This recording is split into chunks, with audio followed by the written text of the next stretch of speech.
Hare Krishna, everyone. Thank you guys all for coming. So we're going to get started with our talk now.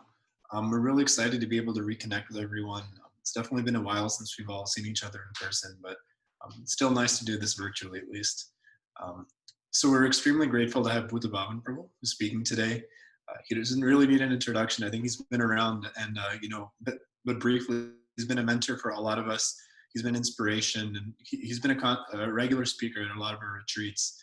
His talks have always been very relatable, practical, and they always offering you insights and perspectives in very genuine ways. We're very excited to have him with us. So before we get started, we have a question form that we're going to share in the group chat, and we're going to link it a couple of times throughout the call. But basically, whenever you have a question, you can feel free to fill out the form, and then at the end of our talk, we'll have some discussion, and then we can answer the questions from there. But yeah, so please try to stay through the question and answer session, because we also have, we want to introduce this whole idea of TSI NextGen. We're really excited to share this with you. Ratish and I have been working on this for the past couple months now, and we're excited to finally pilot this and inaugurate it with this talk by Bhuta Bhavan Prabhu. So with that, we'll turn it over to Bhuta Bhavan Prabhu, and we'll get started with our talk. So thank you. Thank you very much, Ravi. And I just want to begin by saying it's a real pleasure to connect with all of you again. I do recognize quite a few faces and names. So what we're going to do is I'm going to share my screen, and then we can get into the presentation that we're going to be making today. Okay. So I just want to check that everyone can see my screen first of all. Okay, fantastic. Okay, so we want to do a few things, but before we get into anything else, we'll just say Mangalacharyan. I'm sure all of you already know. It's a very powerful invocation to really draw upon the blessings of the Guru Parampara, so we can hopefully share something that will really be of value to all of us and will really help us to go a bit deeper in an inspirational and positive way, a bit deeper into the mystery and the power and the adventure of Krishna consciousness. So I'll say Mangalacharyan, you can join in if you wish, and then we'll get started, and we'll go on for about 45 minutes, then we'll have time for Q&A as well. Okay. Om Gyanatamarandasya Gyananjana Shalakaya Chakshu Militamina Tasmai Shri Gurave Namaha Shri Chaitanya Manobishtam Stapitam Yena Bhutale Swayam Rupa Katamayam Dadati Swapadantikam Vandeham Shri Guru Shri Yuta Padakamalam Shri Gurun Vaishnavamsha Shri Rupam Sagrajatam Sahagana Ragnatam Vitam Tvam Sajivam Sadvaitam Savadutam Purjana Sahitam Krishna Chaitanya Devam Sri Radha Krishna Padan Sahagana Lalita Shri Vishikamvitamscha. Hey Krishna Karuna Sindhu Dinabandhu Jagatpate Gopesha Gopika Kanta Radha Kanta Namostate Tapta Kanchana Gaurangi Radhe Vrindavaneshwari Vrishabhanu Sutadevi Pranamami Hari Priye Vanchikapatrubhyascha Kripa Sindhu Bhyeva Chapatiknam Bhavanebhyo Vaishnavebhyo Namo Namaha Shri Krishna Chaitanya Prabhu Nityananda Shri Advaita Gadadhara Shri Vasadi Gaura Bhakta Vrinda Hare Krishna Krishna Krishna Hare Hare Hare Rama, Rama Rama, Hare Hare. Okay, I'm actually going to hide my screen for a second because I just want to mention one thing before we get into looking at the slides. And that is that this presentation will be an interactive presentation. The whole idea here is that as we come together, we want to really make this interactive as much as possible. Collectively on this call, you will have hundreds of years of experience and exposure to Krishna consciousness. One of the things that one of my Shiksha Gurus was often mentioning, His Holiness Satchidananda Maharaj, is that we hear so much. And that's actually a problem, because it's easy to just hear a class, hear another class, hear another class, but we don't digest it so much. And what we're trying to do in this session is to start to do more of that digesting. And that will happen by our full participation on the call. We tend to remember about 70% what we experience. We tend to remember about 80% what we discuss. Actually, it's the other way around. We remember about 70% what we discuss, 80% what we experience, and 90 to 95% of what we share. So I'm just going to throw this out up front. This will be a two-way interactive conversation, and we're really looking to draw upon your realization. And that means the following. You've seen relationships done well in our spiritual communities. You've seen some people, good marriage, good friendship, good connection with mentors, seniors. You've also seen it done in a way that, for want of a better term, was a complete car crash. Okay? You've seen it done really badly. What we want to draw upon is your insights and your experience. And as we do this, we should know that a few things are going to happen. One, Krishna makes this point in the Bhagavad Gita. He says, those who share this supreme secret with my devotees, they're the most dear to me. So as we start to share our insights with each other, we're going to become even more recipients of Krishna's mercy, inspiration, and empowerment. Okay, that's one thing. The second is that as we get into this, we're also going to start to take that teaching much more deeply into our own hearts. Because when we share something, as we share it, as we discuss it, as we hear, it goes much more deeply into our consciousness. When it goes deeper into our consciousness, one of the key things that happen is we become transformed. So rather than just hearing the philosophy, rather than it just being on the level of the intellect, and then everyone goes out and does the same thing, by this dynamic process, it will go much more deeply to the heart. And I'm just going to start by asking you a question, and I'm going to ask you to share your answer in the chat window. What's the benefit when the teachings of Krishna consciousness go from the head and start to stay in the heart? I'm going to ask everyone to share your answer to this question in the chat window to kick us off. Just share your answer, send it to everyone. What happens when the teachings go from the head to the heart? Okay, Sham, it resonates with us much more strongly. Fantastic. I'd like everyone to share, because this is not one way. I'm learning from you. We're all adults here. And I know you're intelligent, smart, powerful individuals. I'm not going to learn from you. We're going to learn from each other. Okay, we become more convinced. Absolutely. Thank you. Yes, start to live it, not just know it. Fantastic. Anukul, great to see you again. We feel more integrity. Absolutely. Ram, Govinda, great to hear from you again as well. Our behavior starts to change. Ravi, I love that point. It becomes a natural part of the way that we act. So it's not pretending anymore. It's just BAU, right? The way I live is like this. You start letting go of the ego. Thank you, Bhavin. Mukunda and Shruti, you remain unaffected by various opinions. I love that one, because one of the things that we're constantly doing is trying to see how we can rise above the noise and live with integrity. Okay, let's see. Who else? Shruti, you're able to imbibe our beliefs in our words and actions authentically. Right now, there's a huge thing about being your authentic self.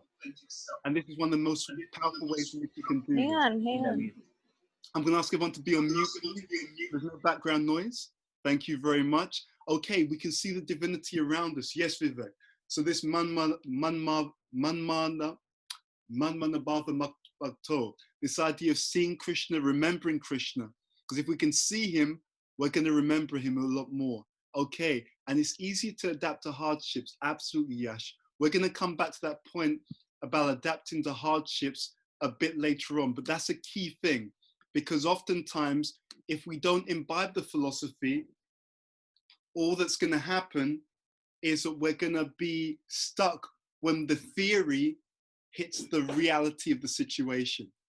So that's really important. So I've got some slides I'm going to show you. And then we're going to, okay, one other, Radhika, thank you for joining the call. Yeah, we develop confidence and faith in Krishna, and we do want that. That can't be faked. When you have confidence and faith in Krishna, It's part of you. It's part of your DNA. And when you hit those challenges, you just knock them out the park. My biggest thing in Krishna consciousness is how we can go from just having a theory about Krishna to really experiencing all the wonderful, all the wonderful adventures, all the great things which are available in Krishna consciousness if we're able to take it to that next level. Okay, so what I'm going to do now is share my screen and we're going to get into it. We're going to have some fun on this call today. Okay, so everyone can see my screen. So let's get into this. So relationship refresh. What are we trying to achieve in this session? We're going to look at the dynamics of relationships. We're going to look at your best practices and your realizations. It's not about me. It's about us. Okay? And because this will be interactive, I want to encourage you, let's make it real. Okay? Our teaching is transcendental personalism. Okay? So we're personalists. One of the ways in which we can be personal, is as we go through the content and the material, I want you to keep it back, keep bringing it back to you, okay? Now, this seminar is more or less different from most of the things you hear about Krishna consciousness, right? In Krishna consciousness, we say it's not about you, it's about who? It's about Krishna, right? Put Krishna in the center.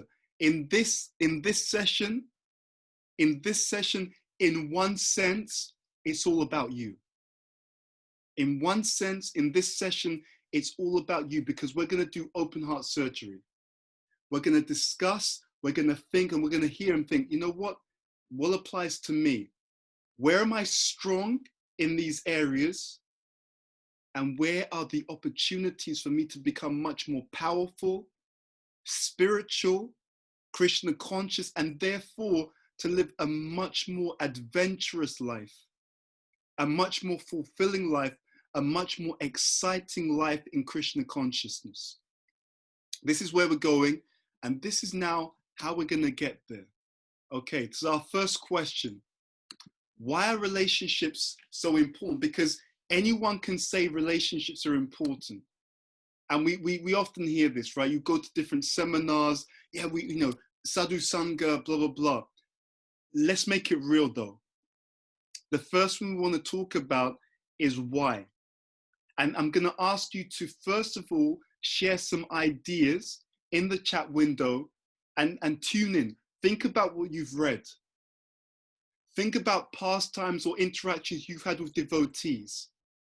Think about things that you've heard in classes, in seminars, in workshops, but also make it real. Think about your own experience in Krishna consciousness, okay?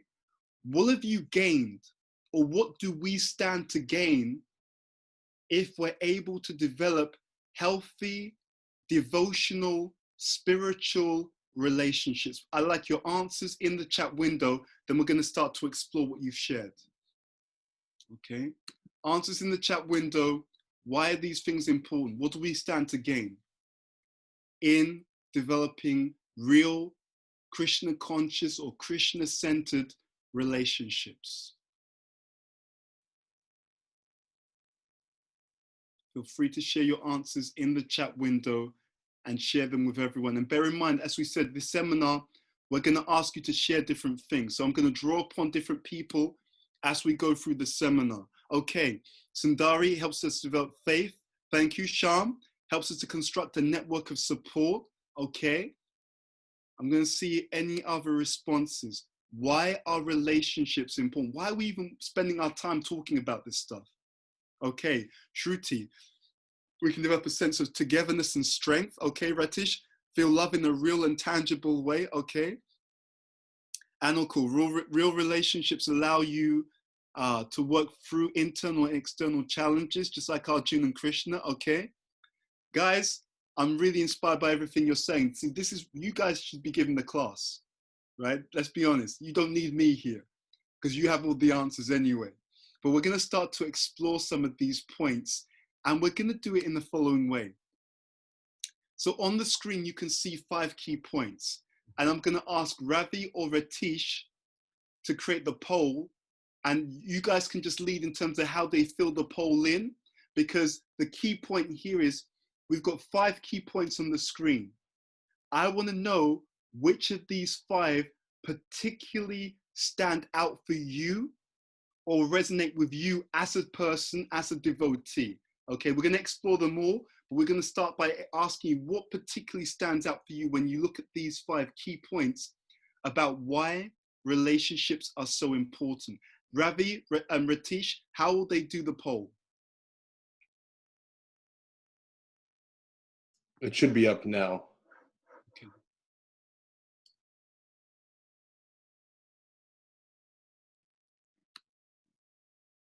So just go for whichever one resonates with you. There's all 5 are on the screen. I want to know what particularly stands out. Okay. And when I see the poll stop moving, I'll know that you've made your decisions. Then we're going to start to explore some of these points. Okay. So, okay, I think we're steady. So we're looking at the following. Item number 1 was the one that stood out the most. Then item number 4, then 5, then 2 and 5, and then 3. So I'm just going to make a note. 1, 4, 2, 5, 3. Okay, let's get into this, because I definitely resonate with everything that you guys are sharing. Okay, so we've got the results here. Yeah, absolutely.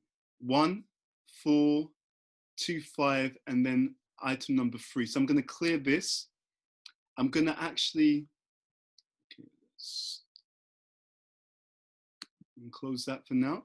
Okay, so what I'm going to do now is the following. I'm going to go back to our full screen so I can see everyone. And I'm going to ask you to use the reaction sign to raise your hands. Okay, so you can raise your thumb or you can raise the hand, however you want to do it. But I'd like to hear from a few people. So we're going to start with the first item.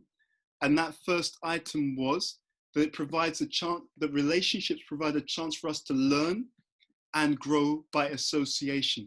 I'd like someone to raise their hand and just tell me a bit about how you've experienced growth and learning through a relationship that you have, a spiritual relationship, a Krishna conscious relationship that you've had.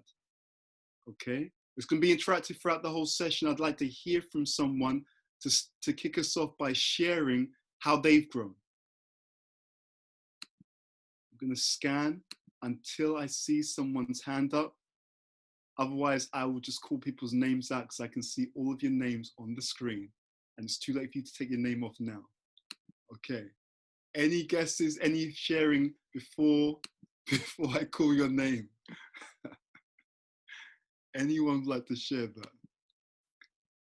I'm going to look one more time. Okay, actually, what I'm going to do. So, Prabhu, I think Mukunda and Shruti actually, they have a comment. Okay, Mukunda, Shruti, over to you. Hare Krishna, Prabhu. Yeah, we had actually selected number 4, but number 1 is kind of tied into that, we felt. And I can say that I felt like I've grown a lot through getting the chance to associate with senior devotees that I was able to interact with on a personal level. And so by being able to interact with them more than just on a lecture basis, more one-on-one, I can measure myself against them more realistically, and I can have a back and forth with them that I think has given me more clarity and grounding in Krishna consciousness. Wonderful. So thank you very much. And it's interesting because you talked about the back and forth and having a one-to-one with them. So let me just dive into this a little bit more, Mukunda. What's the difference between having that personal interaction as opposed to just hearing them when they're on the Vyasa-san or them giving a lecture? What's the value add that you experience, please? Yeah, it seems with the Vyasa-san classes, first of all, the speaker has to speak in a certain way that they feel that they can reach the most people with that message. So in general, that message may be more general, maybe a little bit more vague, maybe a little bit more surface level. But then when you get to interact one-on-one, then you can talk more about topics that may be directly relevant to you. And that's mostly what I've experienced with getting a chance to interact one-on-one with those devotees that are close to me. Okay, thank you very much for sharing that. Yeah. Is there anyone else who wanted to share something on this particular point? You don't have to if you don't want to, but I'm just going to throw that out just in case there's any other comment on the first point, number 1. Okay, let's bring the screen back to the screen share because I want to go to another point. So one is it provides a chance for us to learn and grow by association. Many of you also highlighted number 4. It allows us to benefit from the advancement and inspiration of others. I'd like someone to just share with me, why is it so important to be inspired in spiritual life? Why is it so important that you feel inspired?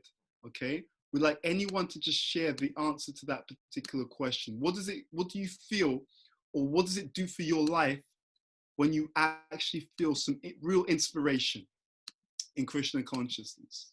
Okay, Agape, have I pronounced Agape? Have I pronounced your name properly? Yeah, it's agape. Agape. Can you see me? Yeah. Cool. So it's important because if we're just doing it on our own, it's easy to get complacent and think like whatever you're doing is good enough. And it's easy to just get in a routine, you know? So whenever you see someone do something that's different from what you've been doing and it's inspiring, it makes you think like, oh, wow, I need to up my game. Like I can do this now. I can do that. Like it just really makes your spiritual practice more creative and expansive. I love that particular point. Now, it reminds me of a statement by Prabhupada. Prabhupada, and many of you may have heard of this. I can't hear you right now. Oh, can you hear me now? Can't hear you. Can everyone else hear me? Okay, it may be your computer, Agape. What happened? Okay. But while you're sorting that out, I'm just going to finish this particular point. There's a famous letter by Prabhupada, and I've seen this in my own life. He talks about having a fresh challenge, right? And I've seen this even in Krishna consciousness, that when devotees, when it gets stale, when it's just like, there's nothing new, I'm not learning anything new, I'm not associating with anything new, I'm here, you know, I'll be honest, I remember when I came to one of your retreats years ago, and something that some of you told me, it really left the memory, left an impression in my mind. And it was like, you know, I was asking some devotees and they were saying, we don't go to the classes in the temple, right? And they were explaining to me that the reason why they don't go to the classes in the temple is like, you sit down for the class and you can literally time your watch. You just, within the next 5 minutes, someone's going to tell you you're not the body, you know? And it's like, how many times can you hear the same thing with no fresh realization, right? And it's almost like parroting. And I was thinking, yeah, that's why it's so important that we keep it fresh, we keep KC exciting, we keep KC dynamic, you know? And this is a big thing for me. The responsibility for us to keep our Krishna consciousness exciting and dynamic is whose responsibility? Someone else's or our own? What do you think? Absolutely, right? You do not want to become bored in spiritual life. But you know what? There's so many damn exciting things. I was in Germany recently, and they're planning a retreat center in Germany. Okay, so they're looking at the plans, what they want, architecture, how they're going to reach out to particular audiences, a whole range of different things. Now, that's just one example. The key thing I'm trying to get across is if you keep your spiritual life exciting, and that has a lot to do with inspiration, feeling that you're growing and learning new things, then actually your experience of life changes because you're inspired. That's the difference between an obstacle and a challenge. If you're uninspired, it's an obstacle. If you feel inspired, if you feel supported, if you feel, you know what, I'm going to knock this out the park, then it's not an obstacle anymore. It's an exciting challenge. So one of the most important things for us to do is to tune in to our sources of inspiration. In fact, your inspiration is like the soundtrack of your entire life. Just like, when sometimes they make these multi-million-pound movies, and that the movies come out, but there's also some famous musicians who are making the soundtrack to that film, okay? And that soundtrack accompanies the film. It creates the emotion, it sets the atmospherics, etc. So if the soundtrack to your life lacks inspiration, everything becomes difficult. But if the soundtrack to your existence, if the soundtrack to your life is exciting, interesting, inspiring, you've just become many, many times more empowered. Okay, thank you very much for that. Anyone else? Why is it so important? We talk about this, and I'm going to go back to the screen. We talk about this idea of allowing us to benefit from the advancement and inspiration of others. Is there anyone else who'd like to make a comment about how they've experienced that in their own life? So I'm not talking about theory here. I'm talking about what you have actually experienced. Who else would like to make a comment? Okay, Sundari, please, over to you. Sundari, I can't hear you for some reason. Can you try again? Sundari? Yeah, Hare Krishna, can you hear me now? Perfectly, over to you. Okay. Yeah, I just wanted to share that I actually chose number 1, but I did feel like it was, like Mukunda mentioned, connected to 4 as well. Because I was thinking that a lot of times in my life, I benefited from seeing how different devotees dealt with certain challenges and how they would turn to scripture and things like that. So it made everything more practical for me and less of just something that we hear. So that made it really helpful to see it all in action in another devotee's life and them going through, the practical aspects. And I really love that comment, Sundari, because it's interesting. It reminds me of something that Prabhupada said. First class intelligence we learn by hearing, but there's also the ability to learn by seeing.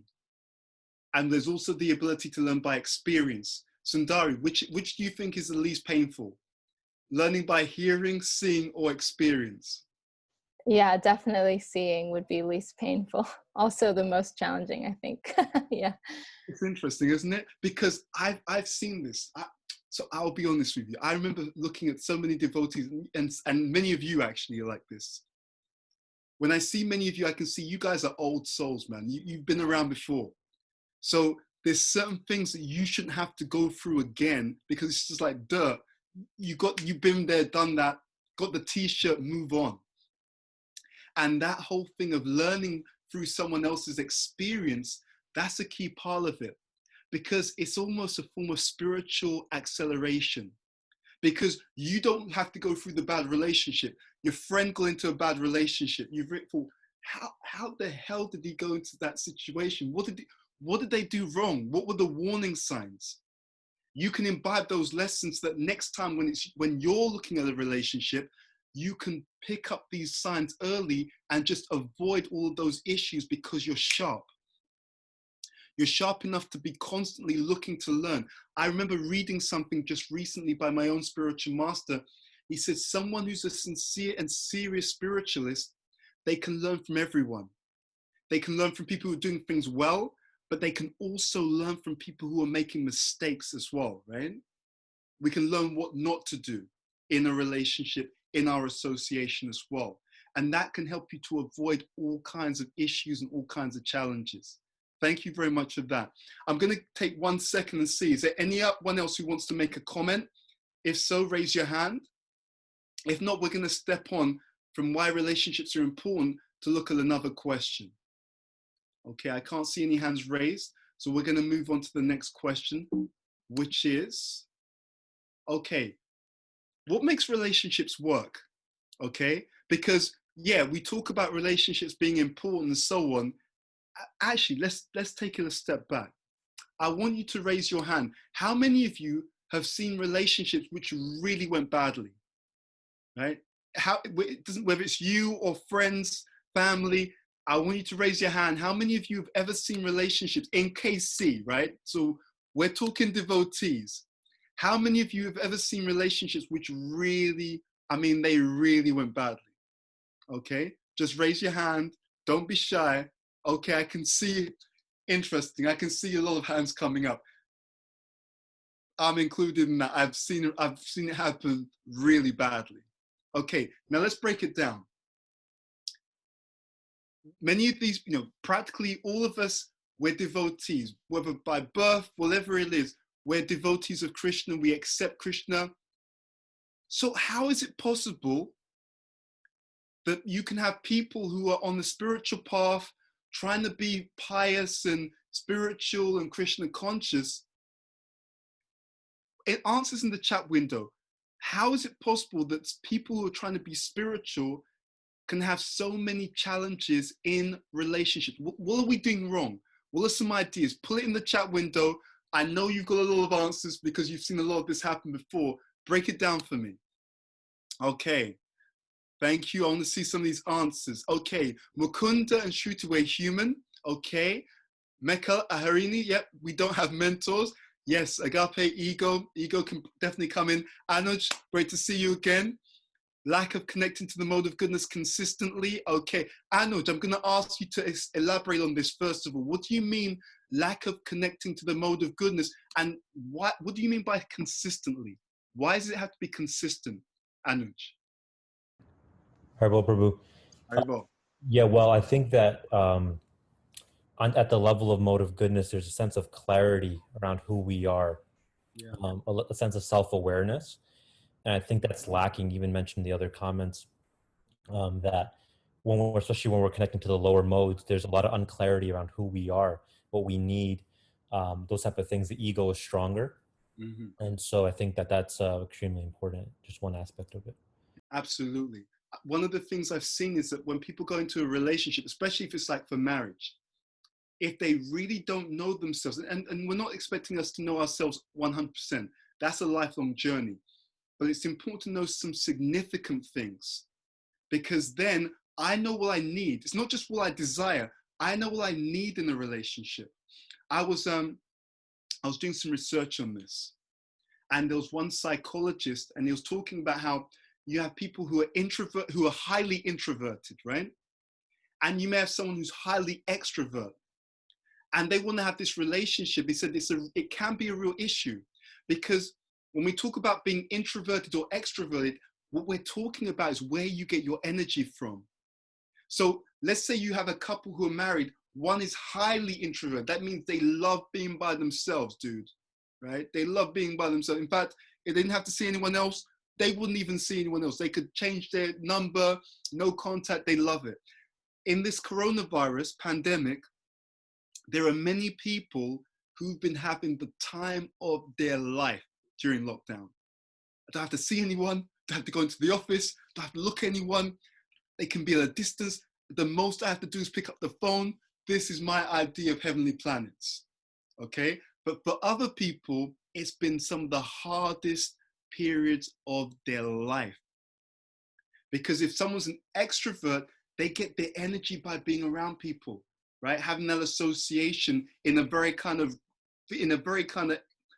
one-to-one, face-to-face way. So we are hardwired differently. And I love the point that you made, Anuj, therefore. We have to recognize that. When I was, from the age of 13, I was looking at self-development stuff, right? Before I came to Krishna consciousness. And one of the biggest illusions was the idea that anyone can act in any way forever. We can flex. We can change our character. We can adjust in the short term for specific situations, but everyone has their own natural style of being. So the introvert doesn't become extrovert just because they feel like it, you see? So knowing that, knowing ourselves, knowing what we need is crucial for relationships to work. Let me go to someone else. I saw quite a few good points in the chat window. I want to go to Nitai Charan because I love this point. We become impractical, know too much or know too little. Nitai Charan, what do you mean by impractical? What do you mean? I'm talking about more of the pure devotee syndrome kind of a thing. Okay. It's like, it's like around more than the coronavirus, by the way. Yeah. What do you mean? So it's like when we read the scriptures, sometimes we become so just like we're not this body, we have to become detached. But then when we have relationship with devotees, we try to apply this in an unpractical way. You know, Krishna consciousness is a very personal way, but sometimes because of our lack of understanding or knowing too little, we make it impractical in a sense that if I'm not this body, you're not this body, we don't have to take care of it and things like that. And we don't really see the feelings of other devotees. Yeah, yeah, absolutely. I was reading a quote from Bhakti Tirtha Maharaj, and he was talking about how if someone goes through a difficulty, that's not the time to tell them that they're not the body or it's their karma. You see the point? I mean, whether it's philosophically the case or not, let's say someone's lost a loved one, or someone's just lost their job. You know, that's not the time to break it down like, dude, that's your karma. No, it's like, how are you feeling? I'm sorry that that's happened to you. How can we support you? You know, Prabhupada made a very interesting statement. He told some devotees, he said, do not try to be more of a Paramahamsa than me, which is very, very interesting. Do not try to be more of a pure devotee than me, you know? And I think you're right. We often miss that human angle. Yeah, we often miss that human angle, and it causes so many issues in our relationships as well. Let me show you the screen again, because I want to share with you some ideas on this point, looking at what makes a relationship positively work. And then I'd like to know, again, via a poll, which of these 7, have a read through. I'll pass it to the organizers to create the poll, but which one particularly resonates with you in terms of the things that you do? I want to hear about stuff that you do that makes your relationships work better. 7 things on the screen. Let's do the poll, and then we'll have a discussion.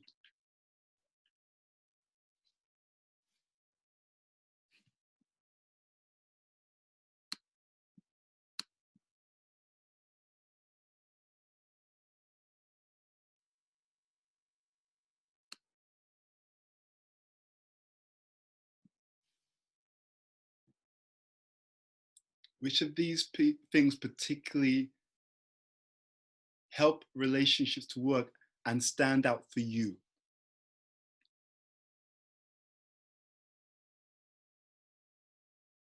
Okay. I'd like everyone to share their answers. Just make that vote. What stands out for you in terms of things that you know have really helped your relationships to be successful and to flourish and to be positive and to be fulfilling?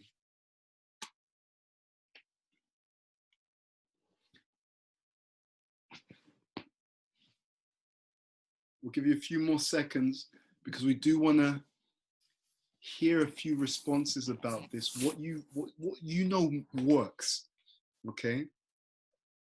And then we'll have some discussion on this.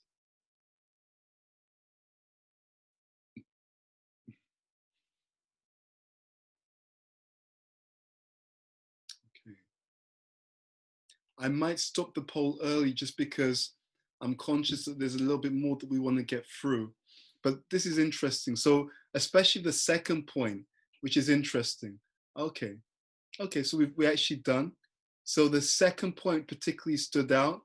And then we've got the point number 6. Okay, that's good. I'm just gonna call out a few names. So I want to hear and draw a few people in. So Harini, I'm gonna start with you. Can you tell me about this encouraging each other and supporting each other on our journey? What does that mean practically? How do I do that in a positive way in a relationship, whether it's a friendship or whatever? Yeah, I actually think it comes a lot from vulnerability, being able to like reveal your heart in confidence. I think that's actually one of the 6 loving exchanges. But I think being able to reveal yourself to somebody that you truly trust and be able to share everything that you're dealing with, good and bad, and taking advice and any room for improvement from that person is really important. And then also giving back to people that are maybe like younger than you, so that like connection of mentorship is coming from older to younger. think that's really important. Fantastic, thank you. I'm going to ask Ratish. Ratish, what are the obstacles to trust? Because I love what you were saying, Harini. It's important, but I don't even have to ask you. I know that there are people on the call who've trusted someone who was a devotee, and that person broke your trust, right? They proved themselves to be untrustworthy. So Ratish, what do we need to put in place so we can build that trust or we can trust others, let's say? What do we need to put in place so we can actually trust other devotees and then have those vulnerable, open conversations, Ratish? Well, just off the top of my head, I guess some self-work, some self-esteem work. So, you know, even if we feel that we're being vulnerable with someone that, you know, we're willing to take a chance with them because maybe we've built up some level of, I guess, not full dependence in that trust, but we're willing to be vulnerable because, you know, we're less afraid of getting hurt as individuals. That's a really good point. I want to go to Ram Govinda. I want to go to Ram Govinda. Ram, see, this is an interesting one because you brought up trust. Should we just trust people? You know, they're devotees. They may even be devotees who are chanting 16 rounds every single day. So should I just place my trust in them? Ram Govinda, what do you think? My gut tells me no. And I think this just applies with a devotee or not a devotee. The same principle will apply. I think to put your trust in somebody, you have to have some sort of relationship with them, something that can show you that they're trustworthy people, whether maybe they're a mutual friend of somebody and through them you build your trust, or you can get a good repertoire from them, or maybe your personal experience, but I want to go head first. Absolutely. So there's something around getting to know each other. You know, it's so interesting to the point that you guys made earlier. Sometimes we try to jump above being human. So it's just like, I'm just going to give them my credit card details. I'm like, dude, are you serious? Really? Oh, but it's okay. The chant 16 rounds. It's like, have you lost your mind? That's not the way to go. So it's definitely an evolving thing, an evolving relationship. Absolutely. And that's really, really important. I'm going to go to, let's see. I want to go to Akandanam. Akandanam. This point number 5, looking for mutual interest and understanding. See, that's actually from the Bhagavatam. That's from the 3rd canto, Bhagavatam, chapter 29, text number 17. In that purple, Prabhupada talks about friendship. And he says friendship should be made with people who have mutual interest and understanding. Why is Prabhupada saying that? How does it help our relationship when we have mutual interest and understanding? Yeah, I think one thing I can think of is if you don't find someone with mutual interests, you have to work so hard in that relationship to, you know, cultivate the sense of closeness.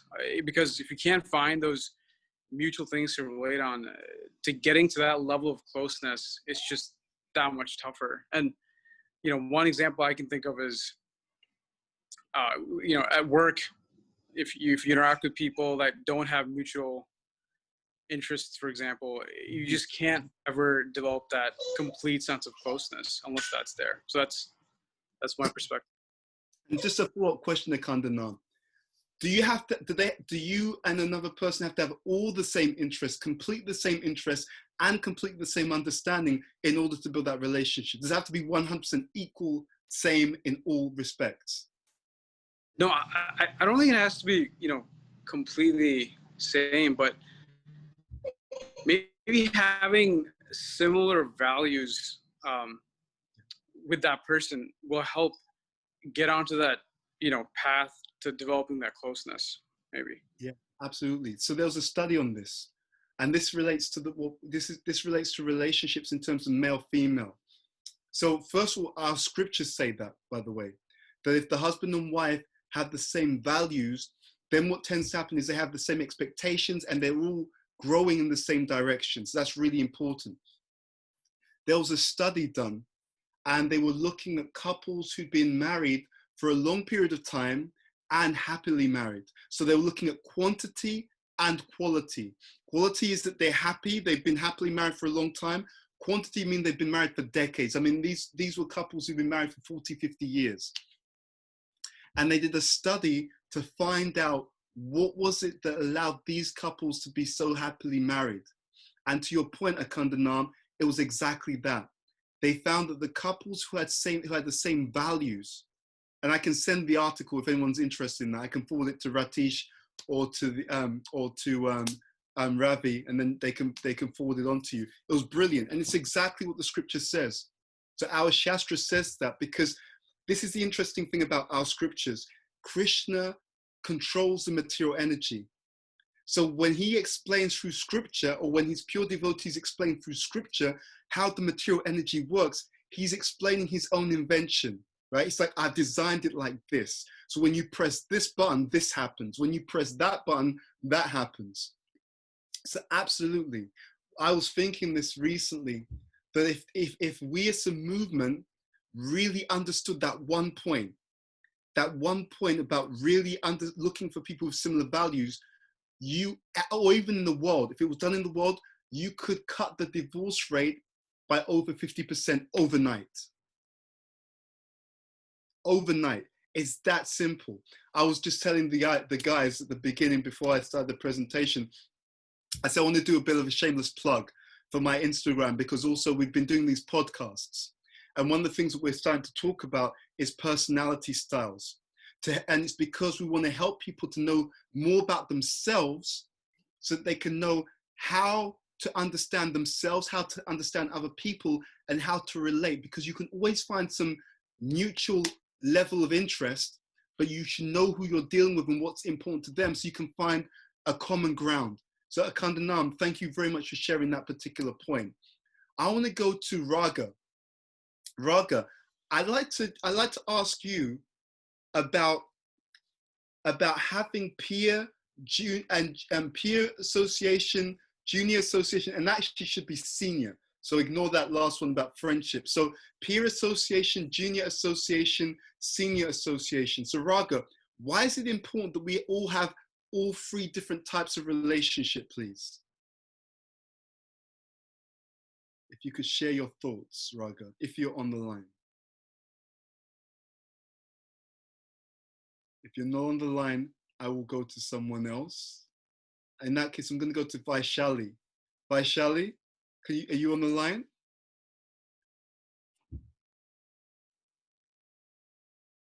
Yes, Prabhuji, can you please repeat the question? This is Vrinda Gopika.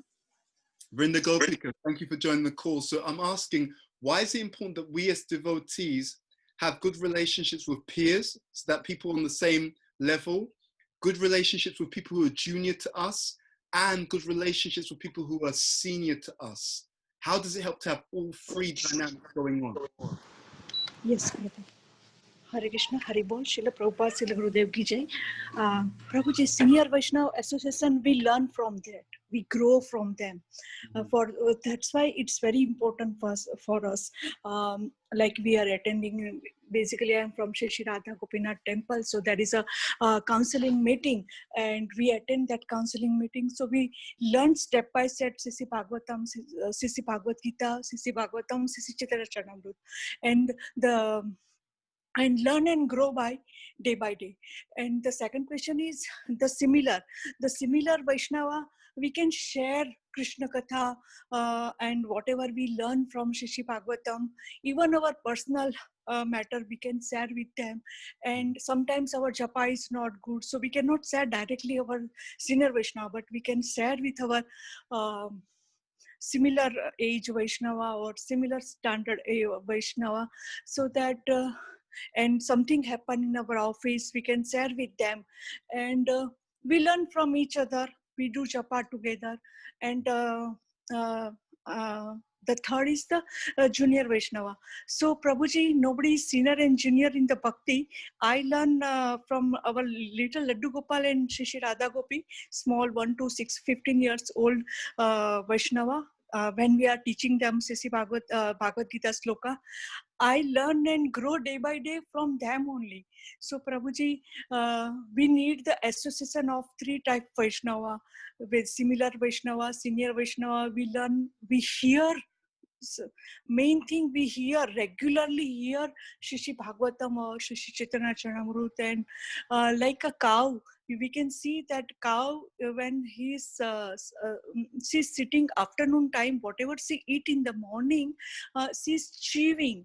Like that, we chew whatever we hear the lecture from senior, and we will share our colleagues or in a lunch time, and we will share with our similar Vaishnava, and even we can share with the little Laddu Gopal and Radha Gopi, and we learn from them also, Prabhuji. So association of Vaishnava is more and more important. One more thing, that when I came in abroad, I'm just neutrally crying that I can get association, because I'm coming from Shri Radha Gopinath, get so strong association of Vaishnava. And my Gurudev Radhanath Maharaj said, wherever you are staying, you have to make Sridham Vrindavan Dham. That is the Vaishnava quality. And recently, Bhakti Charu Maharaj also said that not necessary to stay in a Sridham Vrindavan Dham. Wherever you are staying, you make Sridham Vrindavan Dham that place by your own example, by the given association and taking association of Vaishnava. So Prabhuji, for me, Vaishnava association is very important. And when more and more difficulties came in our life, we become more and more sincere in bhakti. In Radha Gopinath, I have a chappan boga in my plate. Means so strong association, but still I am not sincere in a bhakti, because everything is ready. But when I came in abroad, then I understand the association of Vaishnava.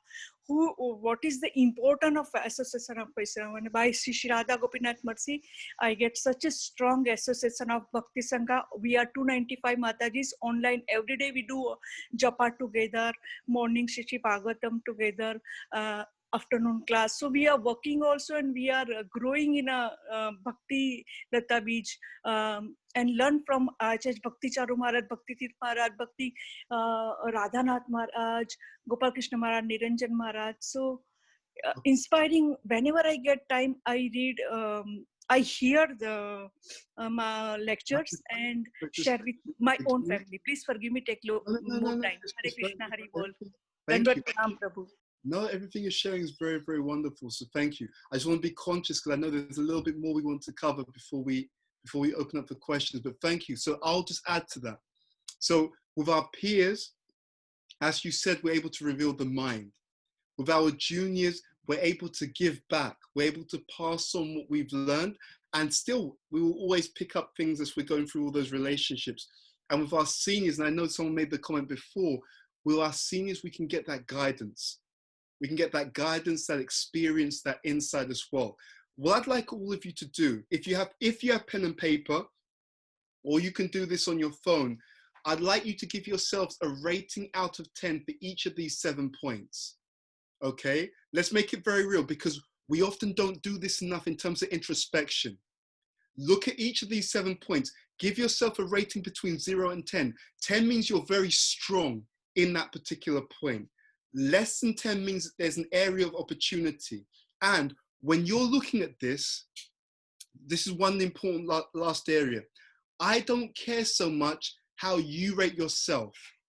I want you to rate yourself according to how other people see you. So for example, number 1, making time to get to know those you want to build a relationship with. You may think you make loads of time, but if I was to ask the people that you are friends with, how would they rate you? Will they say, yeah, you know what? She's really wonderful. She really makes time to build our relationship, to get to know me. Or will they say, you know what? I struggle to get any time with her. So you're rating it from the point of view of how you're perceived by those who are around you. Okay, I repeat that. This is about how you're perceived. And the reason is because if it's a relationship, it's not just how I think I am. I may think I'm wonderful. But if everyone else thinks, you know what, Bhuta Bhavana, oh my God, have you ever tried being a friend with this guy? It's absolutely crazy. Then that's not gonna work so well. So give yourself a rating out of 10 for each of these 7 points in terms of how other people in your friendship circle or your connections, how they would rate you for each of these 7 points. I'll give you literally a few seconds to quickly rate. Don't think too much about it, but give yourself an honest rating. How would you be perceived? And then we're going to step on. Okay. How would you rate yourself? How would they rate you for each? So practicing 6 loving exchanges. Would your friends say, you know what? I love this person. They give me gifts. We receive gifts. We have prasadam together. They revealed their mind. They inquire about Krishna, or they say, you know what? I can't remember the last time any of these things happened between us. Okay. How would those in your circle, how would they rate you in each of these areas? Okay. And the last thing is, once you've done that rating, pull an asterisk or a tick next to one of these areas that you feel that you should give a bit more attention to. Okay. Because we're not interested in theory. We want to grow. Next time that we come together on a call, I want to be hearing how, yeah, I've done this since we spoke. I'm building the relationship in this way. I'm working on this thing. I'm making sure I'm conscious to do this or to do less of this. Let's make it real. Let's transform. So rating for each of these out of 10 and pull a tick next to one of these 7 that you think, I need to give a bit more attention in this area. Okay. I need to give a bit more attention in this area. Okay. And then we're going to move on. So I'll give you a few more seconds, then we'll go to the next slide, and then we'll have some time for Q&A. We'll have at least half an hour for Q&A. Okay.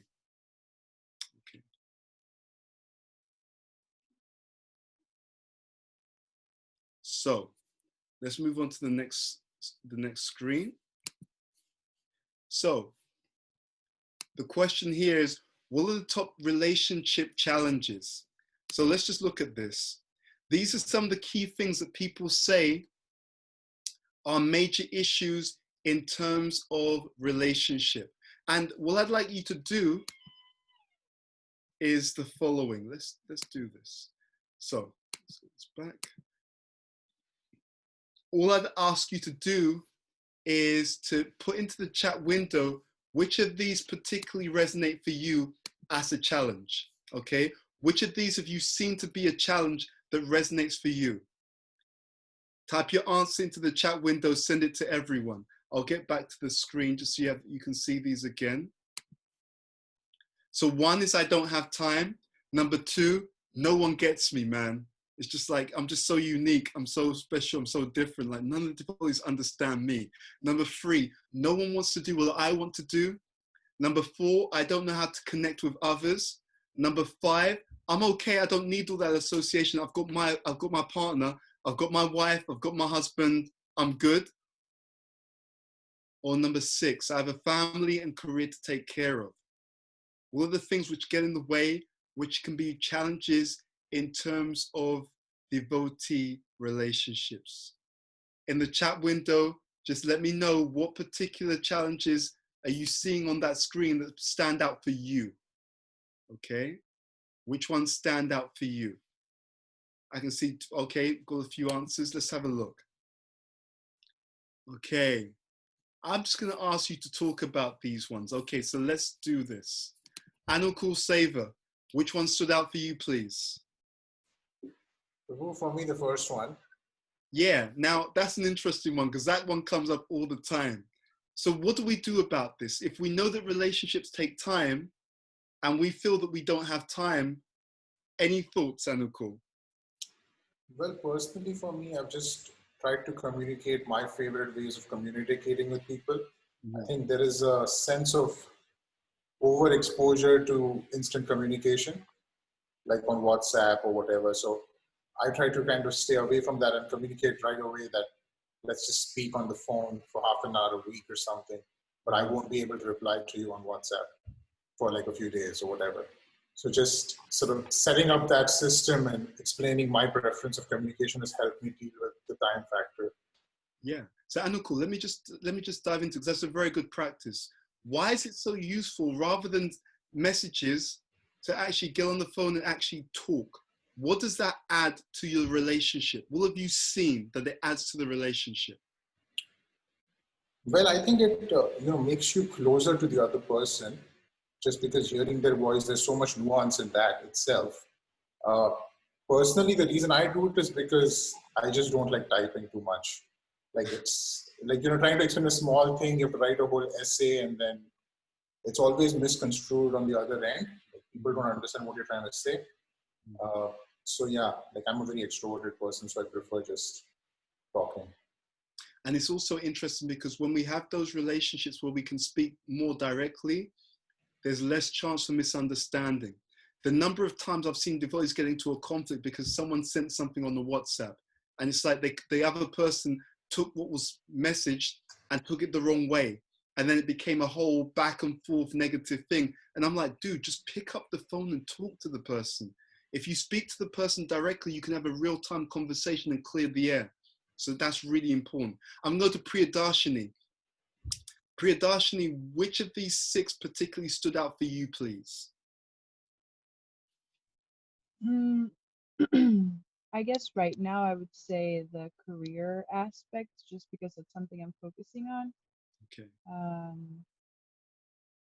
So how do we navigate that, Priyadarshini? Because we do have family, we do have career, and yet at the same time we do know, because we spoke about this at the beginning, we know about the power of good relationships. So we want to have those good relationships. How do you juggle those, Priya? well, I think if we really value friendships, then we have to figure out a way to prioritize them. And so even though I might be very busy, I make time, whether it's one day a week, to send out a few messages, or depending, if friends are sometimes all over the country, and then it's hard. But I think you just have to find a way to give that time to the things that you find important. And if we find certain relationships important, we should devote that time regardless of whatever else we might have going on. Thank you. And that's really key. I really want to emphasize that point, because oftentimes people say we don't have time, but actually what we're really saying is it's not a priority. Because I remember this analogy. So my spiritual master gave this analogy, said, like, look, for example, people's like, oh, I don't have time to be Krishna conscious, I've got so many things to do. He said, but if you were working in a job, let's say you're working in a job and your boss is really strict, you can only have your lunch break from 12 o'clock to 1 o'clock, that's it. But you find out that at 2 p.m., the bank near your workplace is giving $1 million to everyone who comes to that bank. I don't care how strict your boss is, 2 p.m., you are at the bank to claim your £1 million, your $1 million, right? Because it's really important. It becomes a priority. And one other thing I'm going to say to this, because you made a really good point, Priyadarshini, we have to get into the mood of sacrifice. What we often lack in the modern world is we want everything without letting go of anything. So it's like, you got 24 hours. I want to keep everything I'm doing, and I want to get this other thing as well. It's kind of like, no, that's not how life works. Param drisva nivartate. To let go of, to get something higher, we have to let go of something lower, right? So maybe I'm not going to watch TV as much because I value that relationship. So the time I'll be watching Netflix, I'm going to be speaking to a friend of mine, right? Or I'll do less on Netflix. So the time I'd be doing, I'm not going to have an hour lunch break. I'm going to have half an hour so I can spend half an hour speaking to a friend, right? So it's being ready to make some yagya, to make some sacrifice, to give up something of a lesser value so I can keep bringing in something that I know is important to me. Absolutely. Thank you for that. I'm going to go to Krishna. Is it Krishna Prabhu? Krishna Das? I'm going to ask you to share one of these 6 which particularly stood out for you, please.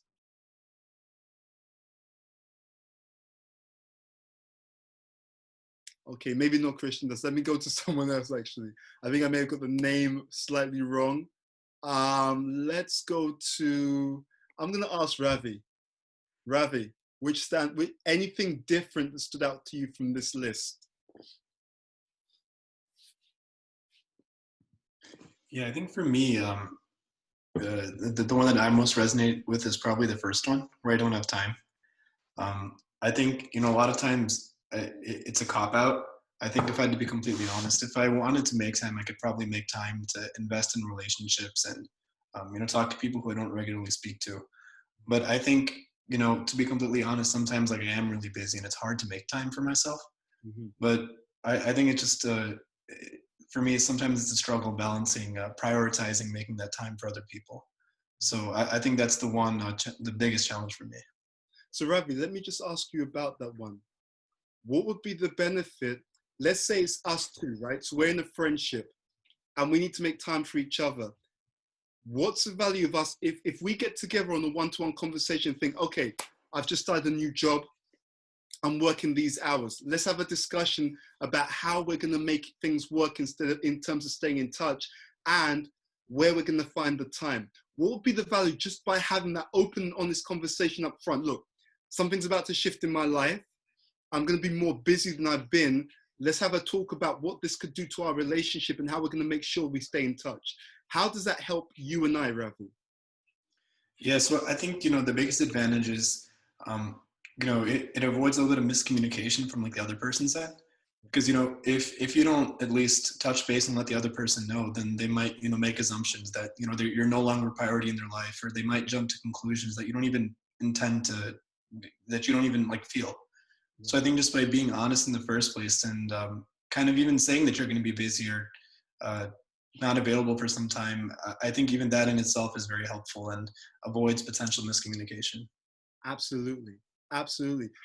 That's some of the things I do with some of my friends, right? So we'll have a conversation and be like, okay, this is going on. I'm working on this, this, and this. And it's really valuable, especially when we say that up front, And I'm going to ask Sundari, why is it valuable that we say up front rather than waiting till this person hasn't heard from us for about 3 or 4 weeks and it's like, I haven't heard from you, what's going on? It's like, oh yeah, I've been really busy. Why is it good if I say that to my friends ahead of time? This is about to come up. How does that help, please, Sundari? I can't hear you, Sundari. You may need to do something about the sound just because I want to hear your comments. Can you hear me now? Okay. I can hear you loud and clear now, Sundari. I don't know why that keeps happening. I would say it's good to do it up front because you don't wait for them to have to go through that mental battle in their own head first, and then that causes damage and then you have to repair that. So instead, just like be proactive and make sure that damage isn't caused before. Absolutely. Yeah. Absolutely. And I'm just going to do one more. Krishna Dev, I'm going to ask you anything that stood out differently to what's been discussed so far on that list, please. I chose personally number 1. And it's mainly because of everything I have going on in life. But like you mentioned, if someone works at a job and they find out the bank's giving out $1 million, they'll be there. So at this current stage, I'm trying to figure out how to organize my life in such a way where I can wake up earlier. I was even studying like yoga nidra technique. Maybe I can like sleep 2 hours and only get and operate in that kind of way just to optimize how much time I have in my day. But yeah, that's pretty much what I was thinking. But Krishna Dev, you brought up another good point, because there's also limitations that we do genuinely have. I've seen devotees trying to be friends with like 30, 40 people. And I'm like, dude, are you serious? Like, how are you going to stay in touch with those people? I mean, if you're like a sannyasi and you're full time, that's different. But because we do have limitations, sometimes it may be that we touch base less frequently with some more than others. And it's also important, therefore, and I'm going to ask you, Krishna Dev, about this. Krishna Dev, can you tell me about the importance of quality over quantity in terms of how often you touch base with people and how much time you spend? Is it possible to still have a fulfilling relationship with some people, even though you don't speak as often, but when you do, you're able to go deep? Is that possible? Yeah, I think for me, I feel like I have sides that are more introverted than others. So if I do have a relationship, it's because someone has somehow or another met or matched my same interests, and habits. So I want to connect with them.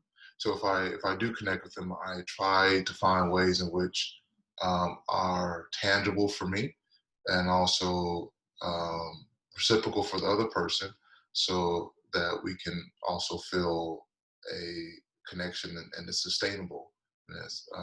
So I don't know if I answered your question, but um, but yeah. That's fantastic. I'm going to add one other thing to this. What I sometimes do with some of my friends, like, so let's say they're devotees, like, okay, I'm going to have time to study, and then I'm going to have time for my friendships. But what you may sometimes do is overlap the two things, right? So with my friends, we study together.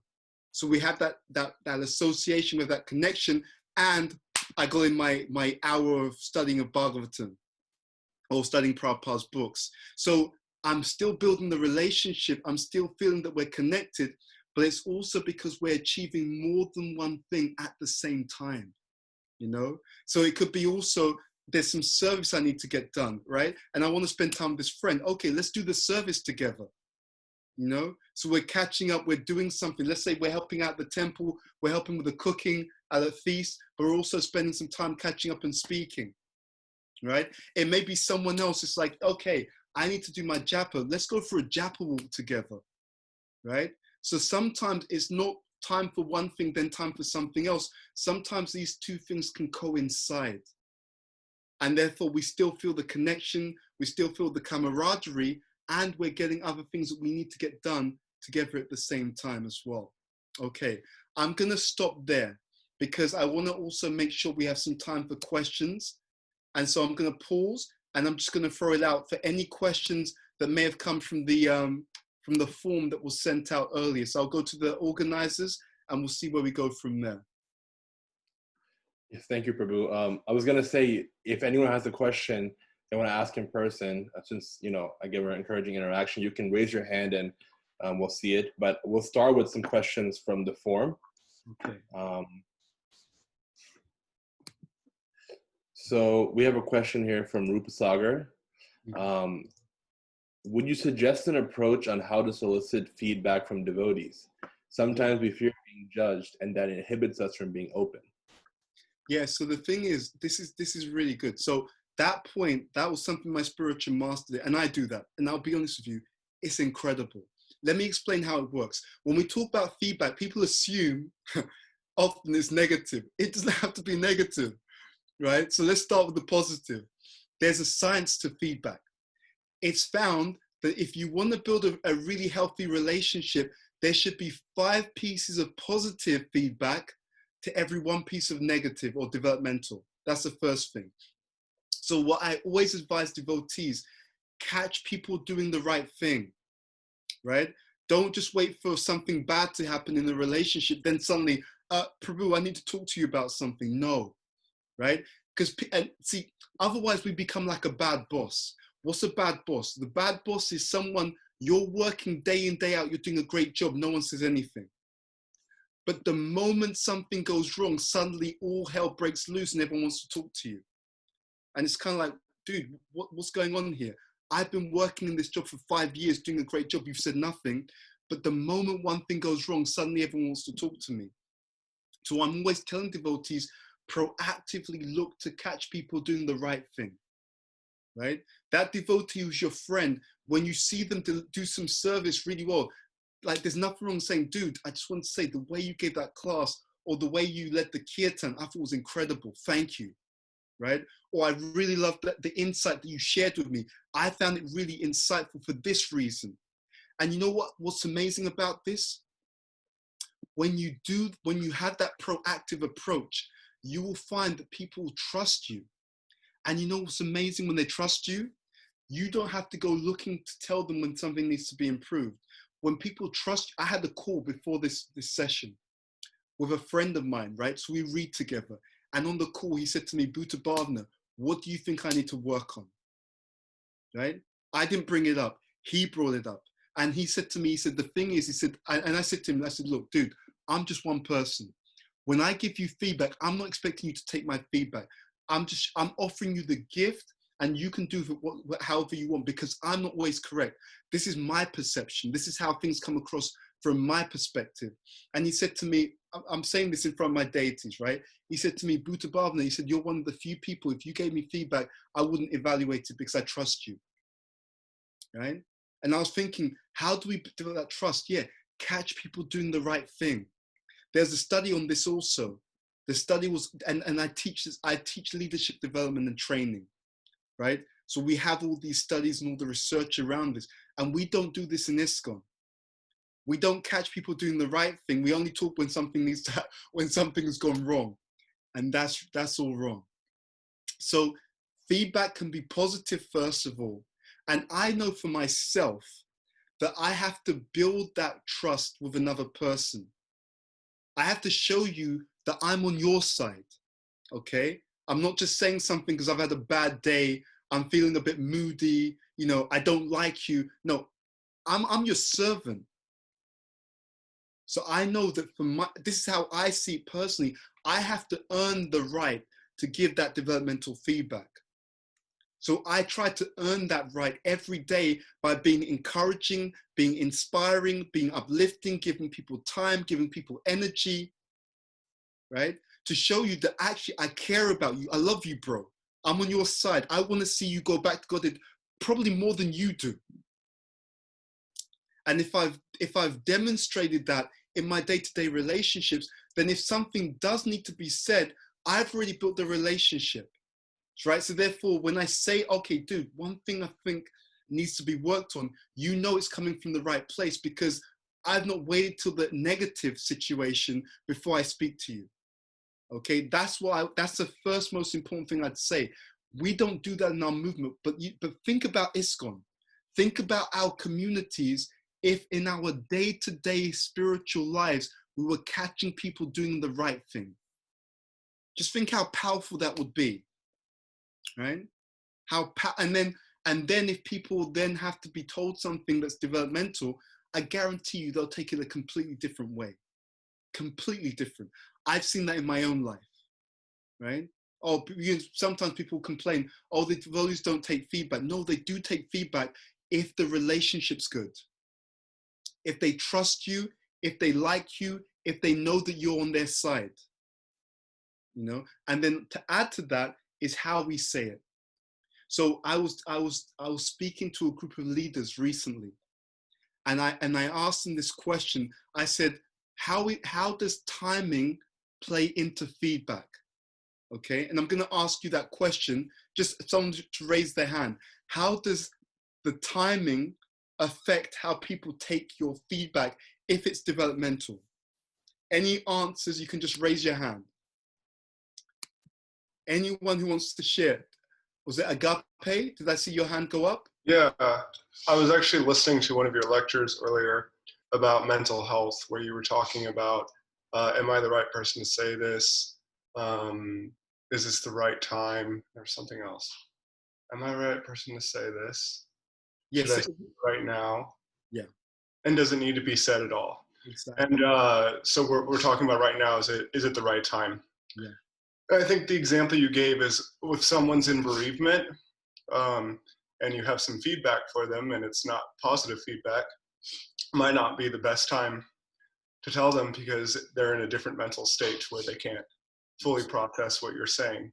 So being very aware of the mental state that the person that you're talking to is in, or the mood that they're in, so that they can properly hear what you said.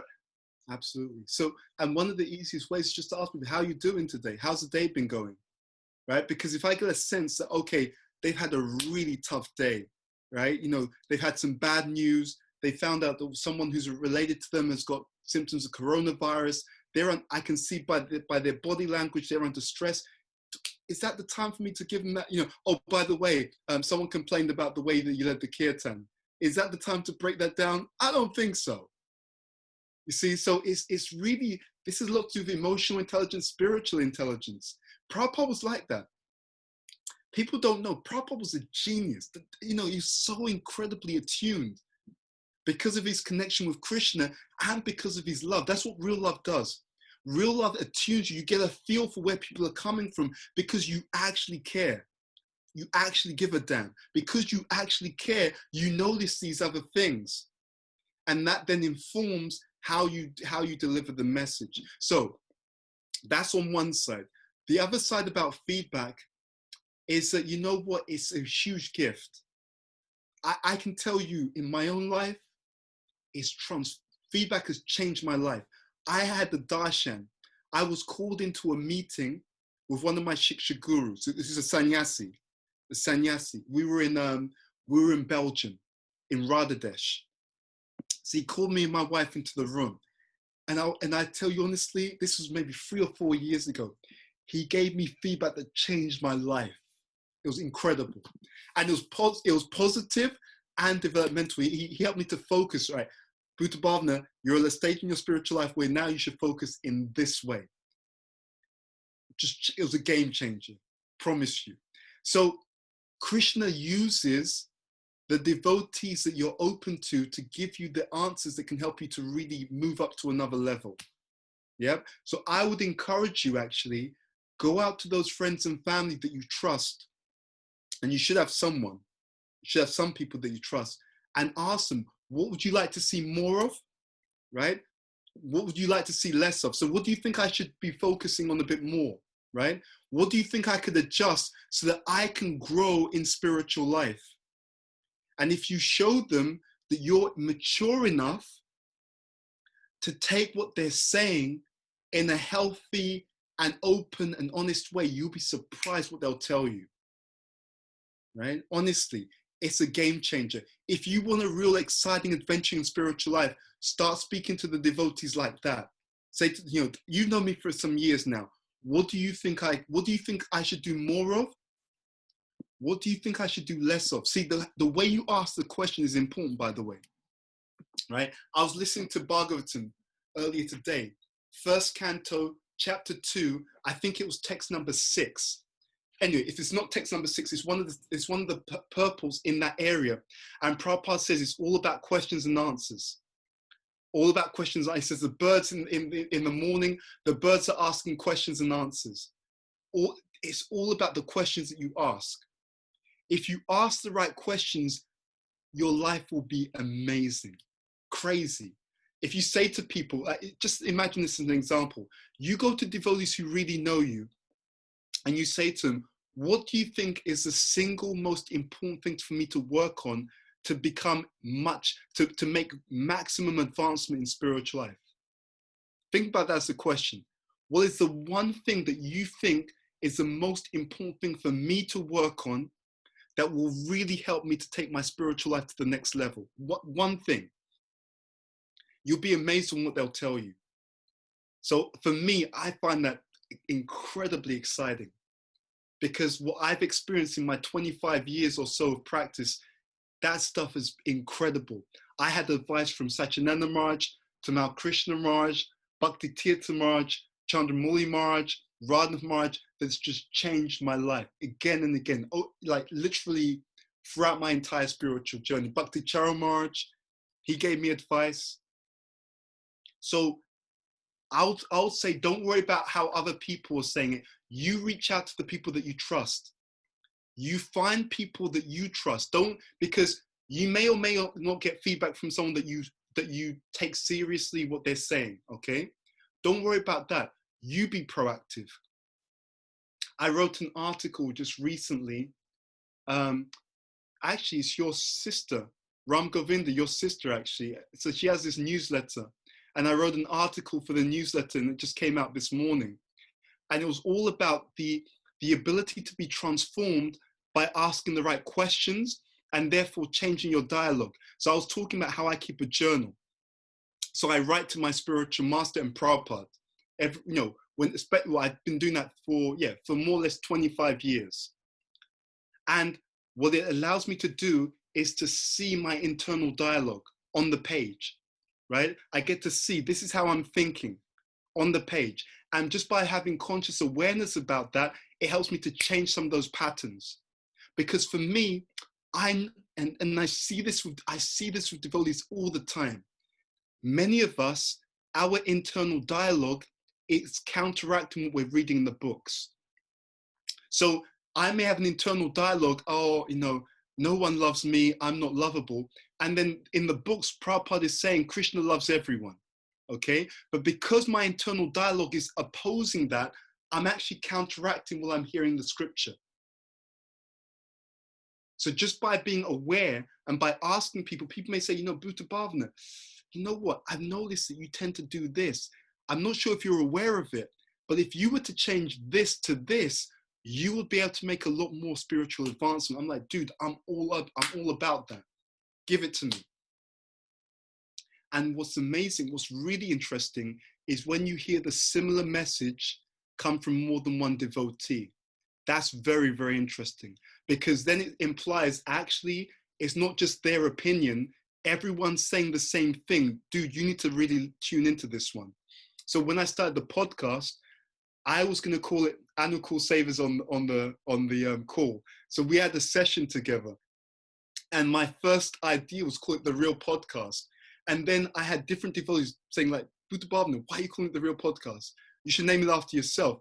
And the reason why I changed the title is because when I got so much feedback, I was like, okay, I understand. Krishna's like, dude, I don't want you to call it this. Change it to the Edanova Podcast. So that's where the magic happens. You're trying to listen out for what Krishna is trying to tell you. And if you take on board what he says, knowing that he loves you more than you love yourself. So if someone who loves you more than you love yourself, and they're the all-powerful Supreme Personality of Godhead, if they're giving you a steer and you follow it, it can only be in your best interests. You can't get a better result than following what Krishna says you should do.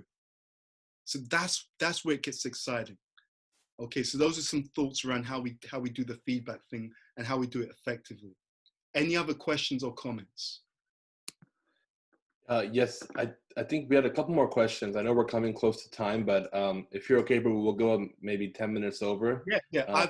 If you got time, I've got time. I love to serve you guys. So yeah, let's do this. So then we'll go to Ram Govinda. He actually had a question. He submitted in the forum, but I think you can go ahead and ask it, Ram. Sure. So we might have situations where we're around people we may not want to be around, or we'd rather be with somebody else. Like I can think of my life maybe when I was traveling or on trips or this and that. And the thought can be like always, oh, why am I with these people? Why can't I be somewhere else? I'll get so much more out of having a different group right now. Should we have a mentality more to always seek the better association for ourselves, or how can we have a mentality to enjoy the company that we're with right now, even if it's not what we want? Okay, this is a really good question. So first of all, thank you for sharing that. There's two dynamics that should take place simultaneously. Number one, wherever possible, there's three dynamics.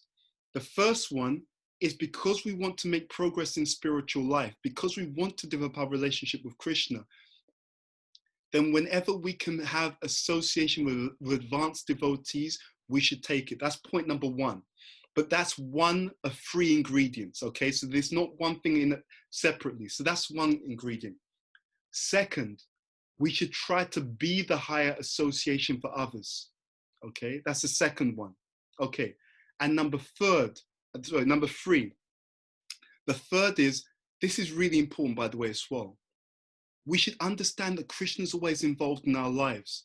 So when we're in a certain situation, the question we should be asking ourselves is, what does Krishna want me to learn from this association, right? So how can I extract or grow, and how can I be that servant? So this is why they all come together. Three flavors all come together. One, when I have opportunity, I'm trying to get as much advanced association as I can. Number two, wherever I am, I should try and be that advanced association. And the reason for that is very simple. Otherwise, how do I know that when I'm around people, they're not also thinking, oh my God, why do I have to be around Bhuta Bhavana, man? Like, oh my God, like, I wish I was somewhere else and, getting some really good association. So we don't want that to think that about us. We should try and be that higher association. And then the third is always try to see, because we can always learn something. If we're serious, we can always learn something. We can always share something, you see? So Krishna makes arrangement for us to be in certain situations for certain reasons. And we often forget that. There's always an adventure going on, especially if you want to grow. If you want to grow, Krishna's going to work. He's going to organize your diary for you. So wherever you are, it's a chance to give something, a chance to learn something, and there's always opportunity for us to get the higher association. And one of the reasons why we want the advanced association is so that we can become more advanced, so we have more to give. So it's a seamless thread. All three kinds of relationships are interconnected with each other. If you've had higher association, that means you can give something more to people, to your peers, to your juniors, etc. Okay? So it's not one thing. It's when there's nothing in your diary, go out to get as much higher association as you can. When you find yourself in circumstances that you're just in, then give as much as you can, be the higher association, and also see what you can learn from them. Because it's like now, I've gained so much from spending time with you guys. It's unreal. I'm recording this conversation and I can listen to the conversation again, because some of the things that you said, I didn't think about. You see, even to be honest, some of the things that I've said to you, it came because I was having your association. And then being very honest, my deities are here. I'm going to show you my deities before we go, by the way. I want you to see them. I love you to take darshan. Anyway, that's another thing. But that point about doing things at the same time, right? So having association, and then also maybe doing service together or reading. I do read with my friends, right? But just when we was having the conversation, it became conscious to me. Yeah, that's what I've been doing. It's not one or the other. Many of these things you can do simultaneously. You see, many of these things. So people are like, oh, it's time to chant and then time to read. And said, no, why don't you read with your friends? Why not read with your friends? You know, why not go on the japa walk with your friends? Let's be honest, most of us, if you're chanting with someone else, you're a bit more attentive, right? You can't be looking at your phone when your friend's there chanting with you. It's like, dude, come on now, come on. Put the iPhone down, come on. So it's not one or the other. Usually you can do many of these things together, okay? So that's how I'd answer your question, Ram Govinda. Does that answer your question? Yeah, thank you. Thank you for the question. Any other questions, and then I'll show you the deities. So I think one more question. I think Harini had a question. My sparring associate, Harini.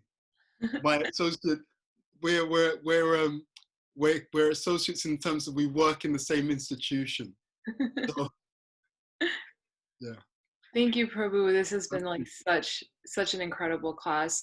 My question was more about how there are more, I guess, practical ways for us as like the older youth in the TSI community, how we can connect better with each other, and then also how we can find opportunities to connect with the younger, I guess, generation that is coming into our retreats and coming into our programming sessions too.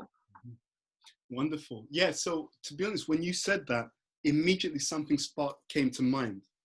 So when you were saying that, like I had a vision just at the time you were saying the question. See, even in friendship circles, so someone says, oh, I haven't got time to catch up with my friends.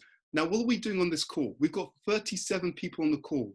We're all having a conversation. We're all learning from each other at the same time. Sometimes it's just as simple as saying to all your friends, let's jump on a Zoom call together, right? So if you're mutual friends, why have a half an hour call with one person, a half an hour call with another person, a half an hour call? Why not? Let's just all to get together on the same call for 1 hour, and we're all learning from each other. We're all checking in together, right? You're nourishing the relationship. Everyone's hearing, everyone's learning, everyone feels that they're connecting.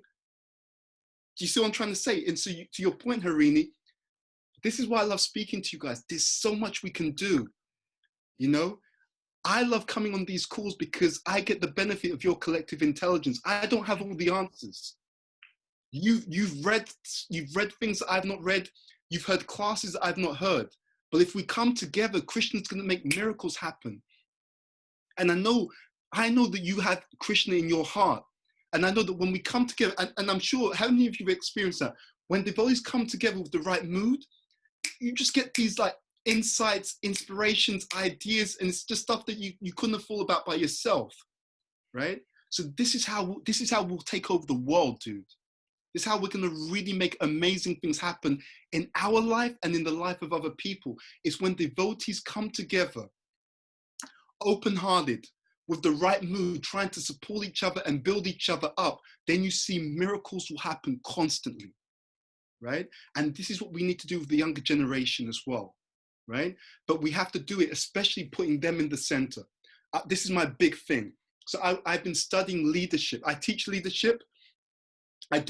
We have loads of different exciting projects that we're involved in, and I'm always intensely excited to understand more about how great leadership looks, how it works, how it feels, how it can be done. And I was reading, I'm studying the Leadership for an Age of Higher Consciousness book #1. And one of the things that my spiritual mentor says in that book is about taking into account the needs of other people. So to your point, Harini, I think back to when I was young, and I think about the young people who I'm trying to assist, and I always see that what works is to put them in the center. Okay, so speak to them. Okay, where are you at? How's spiritual life going for you? What excites you in spiritual life? Where are the obstacles, right? What would be an exciting spiritual experience? I remember Bhakti Charamaj once when he came to the UK, they had a boat trip. We had a boat trip actually for Bhakti Tirthamaj. We were raising some funds for him. It was just another exciting way. So Kirtan on the boat, on the Thames, right? So everyone's on the boat, this, really sleek, like high-end boat. Everyone's on it. So they're doing Kirtan, but it's a new experience. It's a new way of doing things. So I would encourage you, try different things, but in consultation with the youth. Think about what would be exciting for them, right? Road trips. Right? Maybe a road trip and have some KC adventure. Maybe they go abroad or go somewhere and like revamp a temple. Maybe they do a big festival. Maybe I didn't do it, but I was going to do murder mystery at Bhaktivedanta Manor, right? So I was going to take this whole murder mystery thing and then do like a whole whodunit, right? So you have the devotees, they have different characters, and the characters represent different things about Krishna consciousness. And so the devotees were in groups, and so we're going to stay over at the manor, and then the next morning someone's not there. It's all prearranged. We know who's not there, and they just see and had this like visual, and the visual, like on the murder mysteries, and they have like this outline of the person's body, right? So I had this visual. You have the outline of the person's body with the bead bag in their hand, right? That little extra touch, and then they have to go through like a whole kind of adventure to figure out who did it, how was it done, and you have different people. Anyway, you get the point. Let's keep it alive. We haven't even touched upon the possibilities in Krishna consciousness. There's all kinds of exciting stuff that we can do, but we just need to come together and say, okay, let's share some ideas, let's brainstorm. Let's just do something exciting in Krishna consciousness for the young people, with the young people, And I was telling the guys before the call, let's explore what other religions are doing. You may find that the Christians who've been around longer than we have, they got some exciting stuff that they do with youth. If it works, let's take it. I was speaking to one friend of mine in the UK, and there was a big Christian concert that happened, and it was an American Christian group. I think it was an evangelical group. They did a concert in London. And they sold out like a big stadium, the O2 in London. It was sold out.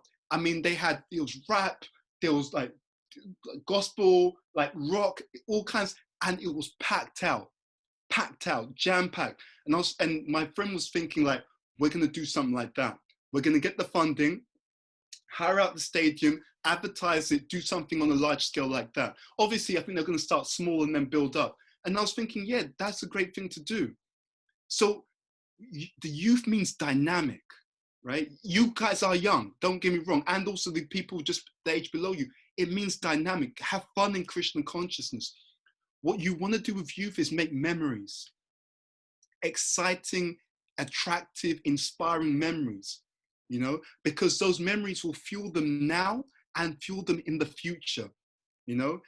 And you see the flip side. Let's be honest, you sometimes see devotees who are older and they're a bit dry, right? Because they got no exciting memories to draw upon. It's just kind of like, nah, this is dry, dude. It's dry. I mean, it's dry like my cream crackers. It's dry, you know, and you just need to kind of get away fast.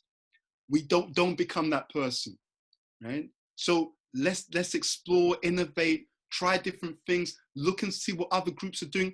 They don't even have to be devotees. There may be youth groups that you can find online and they're doing some exciting stuff that can be tailored towards a KC agenda. Let's go for it. And if you find anything that's crazy that works, let me know. We'll pass it on to other people as well. Let's have devotional service is shushukam, is joyfully performed. You should be happy in Krishna consciousness. We want to see the devotees happy, dynamic, excited, adventurous in spiritual life. That's our job. And if we do that, you make progress automatically because you feel this is just so incredible, it's so wonderful, it's so exciting. Where's the next adventure? Okay, those are some thoughts. Any other questions or comments? So I think we'll actually wrap it up there for the questions. I mean, so thank you so much, Prabhu, for giving that class. Every time you speak, you know, it's so passionate, so energetic. Just feel like, you know, we all feel like we just want to change the world, like right after, you know, the talk. But so actually, that was a good segue actually into our next topic, which was we want to introduce this initiative that we have called TSI NextGen. So before we do that, I know, Prabhu, you said you wanted to give us darshan of your deities. So yes, maybe we can get darshan and then we'll start our talk. Okay, so let me just show you. This is my Nishingadev. Give me 1 second. So, the big reveal. Let me see if I can get this correct in a position where you can see. So, let me see if you can see. Can you see Nishingadev? Yes, we are. Thank you. This is Hariwa. this is Dev ki jai. yeah. This is actually Jagannath Balram Sachi Gaur Nitai ki jai. yeah. Srila And this Prabhupada Gaur Dev. and this is Yashoda Nandalal, and then you've got Srila Prabhupada. I'm not sure if we can see that. Yeah, Srila Prabhupada's there as well. I just thought you could, yeah, just want to give you darshan, so Nishingadev can give you guys blessings and empowerment. Radha Maharaj gave a class in 2005 in Gita Nagari on Nishingadev's appearance day, and he was explained that Lord Nishingadev is a form of the Lord who gives protection, fearlessness, and strength. So you can pray to Nishingadev. He can make you, if you pray to him, he'll make you fearless. That's actually true.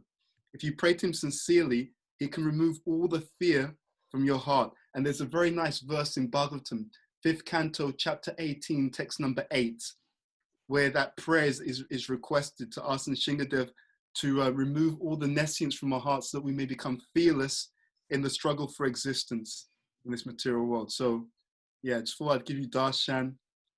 He's wonderful, isn't he? They're all wonderful, actually. But yeah. Okay, so I'll just hand over to you guys to do your announcements. Thank you for the darshan, Prabhu. That was really nice. I also did want to, I don't know if Bhuta Prabhu, you want to say it again, but we wanted to plug your Instagram and your podcast as well. So just to let you know very quickly, you probably most of you probably already know, we just started the podcast. So if you do get a chance to check it out, please do. It's on most platforms, but particularly Apple, SoundCloud. It's called the Ed Anoba Podcast. And I put my Instagram handle, but I'll just put the name of the podcast.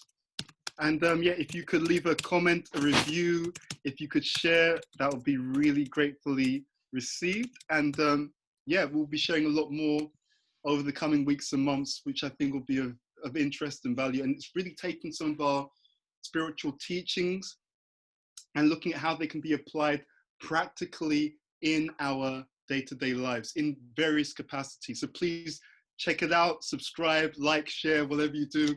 Let your friends know this is good content. I'm not saying that just because it's me. Trust me, I'm a devotee. It's good content. So please do check it out. And yeah, and thank you very much. It's great speaking to you, connecting with you guys again. And we look forward to serving you at some point in the future. Okay, take care of yourselves. I really mean that. Take care of yourselves and enjoy, relish your spiritual life. Do it in a way that you find exciting, interesting, and inspiring. You will not regret it. There's so much available for you guys. And you guys will do amazing things in the future. The next generation, next gen. I love the title, by the way.